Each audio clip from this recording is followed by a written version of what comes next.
All right, getting into it right now. So here we go. It's CrossFit Games Open. It's that time of year.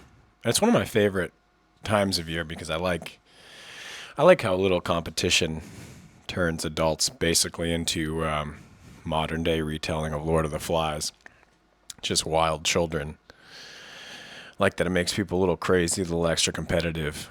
But one of the things I think is so interesting is, and here's the deal. The Open is an online competition for the CrossFit Games, and obviously there's some funny business. I think generally we're all not great at math, at least most of us. There's counting mishaps. There's definitely misreps. There's reps that got counted that should be no reps. People enter their scores incorrectly once in a while because they got to submit them online. A lot of human error, for sure. A lot of not human error.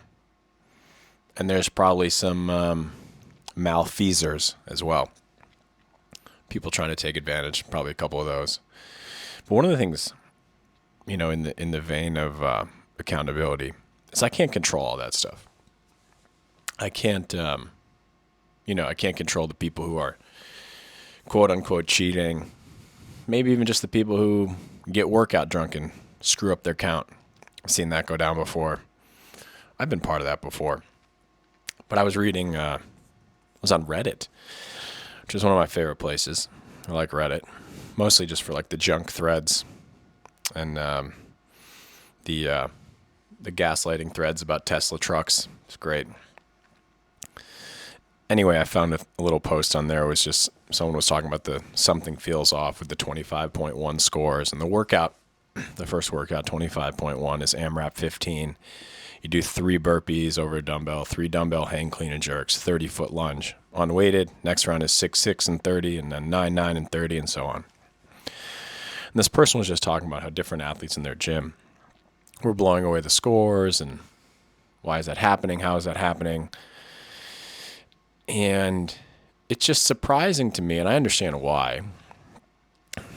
But I think the first answer should be the benefit of the doubt answer, which is the reason they're beating you or doing well is because they're fitter than you. Rather than it being like they miscounted, they cheated. Because the solution to the miscounting and the cheating is me having to control something externally. Rather than if they're better than you, that just means you got to get better. And this is an easy one to fall back on. I did the workout the other day and did it outside in a garage, and it was cold. And I thought to myself, well, I would have gotten a better score if it wasn't so cold or I had a better setup. That was the first thought that came into my head. Rather than, hey, James, you lazy sack of shit, you would have got a better score if you'd been training more regularly and you were fitter. And it's also always a good thing if there are other people out there who are fitter and beat you. And the reason that is a good thing is because it's the promise of possibility, kind of like this first sub 5-minute mile kind of thing. It's that it is possible. There's still room to grow. Other people are forging the path for you, so you have a place to improve. I just find that always interesting. I see it pop up a lot around the Open. People say comparison is the thief of joy, so don't compare. And the more I've thought about this, I think that's generally solid advice. It can be dangerous to compare for you, your mental safety, but also I think, comparison is the promise of possibility. Comparison is the promise of opportunity. Because again, I think if you see somebody out there doing quote unquote better than you, achieving more than you, fitter than you, I think this is also a potential window into the future. It means that thing is possible. It's cool because in the Open they always do a scorecard, and the scorecard has typically it has a limit on it. For this workout, I think there was nothing beyond the round of 33s, which Seems pretty insane that anyone would get that far. But then I read little reports or you see scores where people get further than that. And that is so exciting because while I'm not there in my fitness, I still have room to grow. I look at people in my age group category, people older than me getting scores higher than I got. And that means I still have places to improve.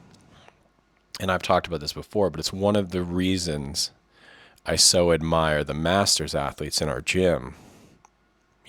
Maybe some of them doing better than me or not doing better than me, but still moving well, being very fit. And it just is a reminder that there's still a lot to do. There's still a lot of places I can grow. So while I do think comparison can be real nasty, I also think comparison can be really uplifting if you take the mindset that you are in the seat to improve yourself. When you compare, you can look at it and say, hey, look, I'm not there, but because somebody else is doing it, is evidence that it exists and is evidence that maybe I can get there and I can get that done. So I was thinking about that a ton today when I was reading that thread and looking back on doing that workout. But it's a fun time of year. And it tells me a lot about us when I see and we all do it, when the default to see something or somebody achieve something is to point at that they're getting there in a nefarious way or that thing is not possible. I think that probably tells me a lot about how you view yourself, how I view myself. That achievement is not it's not possible without, circumventing some norm, when in fact maybe it's just a lot of hard work or paying attention to the details or refining your own approach. I think that should be the knee-jerk reaction when you see something excellent, is to say, hey, that was really cool. Nice work. How can I do that?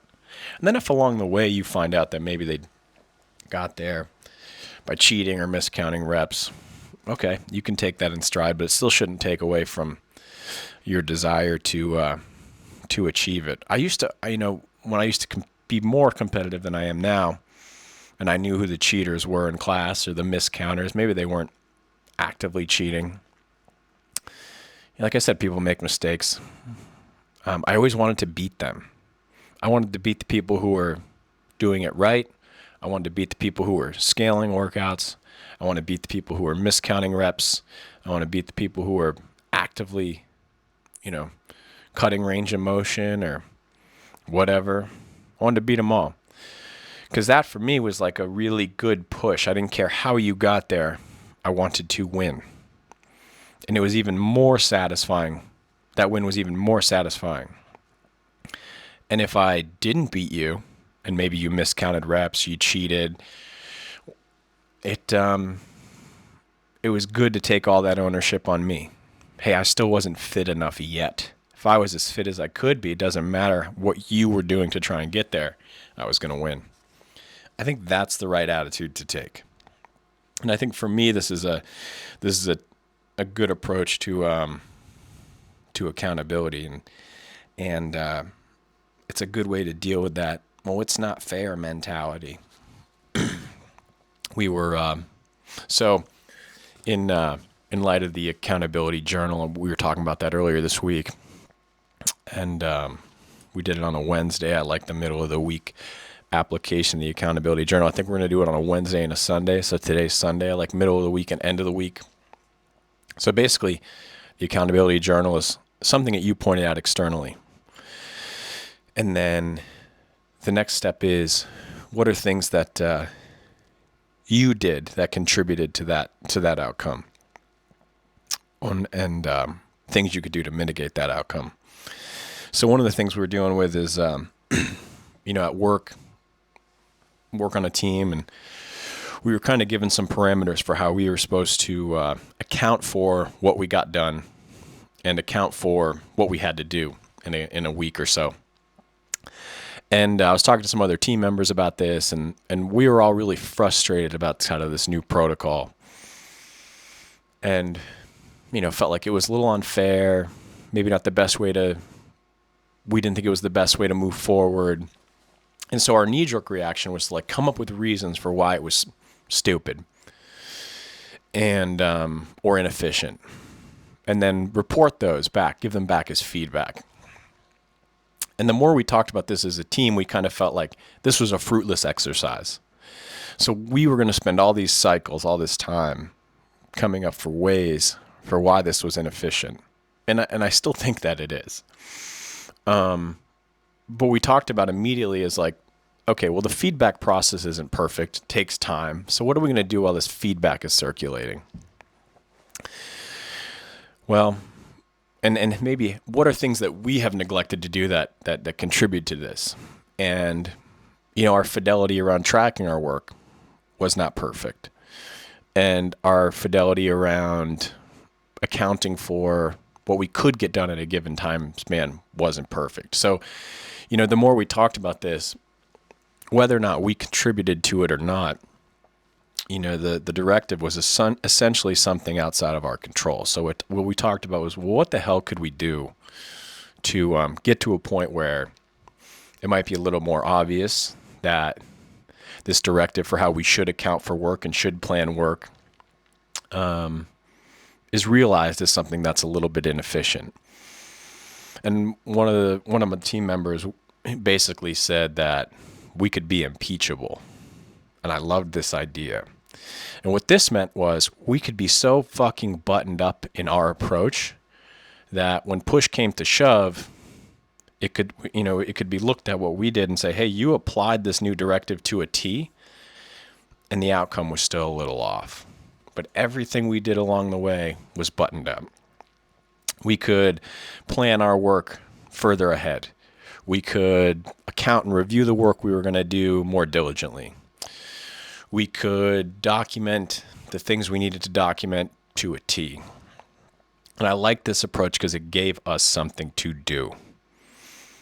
And some might say, well, you're just following along and, with this directive you don't like and you're just going with the flow. And that's not it. What our approach is our goal is to be so excellent in the execution of the work assigned to us that there is just, it leaves no doubt as far as what we were doing or weren't doing. And and I believe that if our execution is excellent, and damn near perfect, and we're constantly looking at what we could do better, then eventually, if we stick to that, it'll become pretty clear that this directive handed down to us for how we're supposed to account or plan our work, it'll be shown that that's not the best way to do it. But in the meantime, we are going to apply this thing to the T. And like I said, be impeachable. And so that's sort of the accountability piece for me on the Sunday is thinking about that in that way.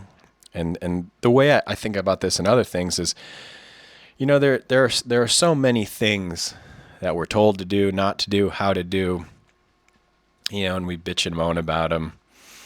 And I think about like the open workout as the example. People saying like, well, so-and-so does this and so-and-so does that. And this standard is stupid. And the way, we're judging this movement is dumb.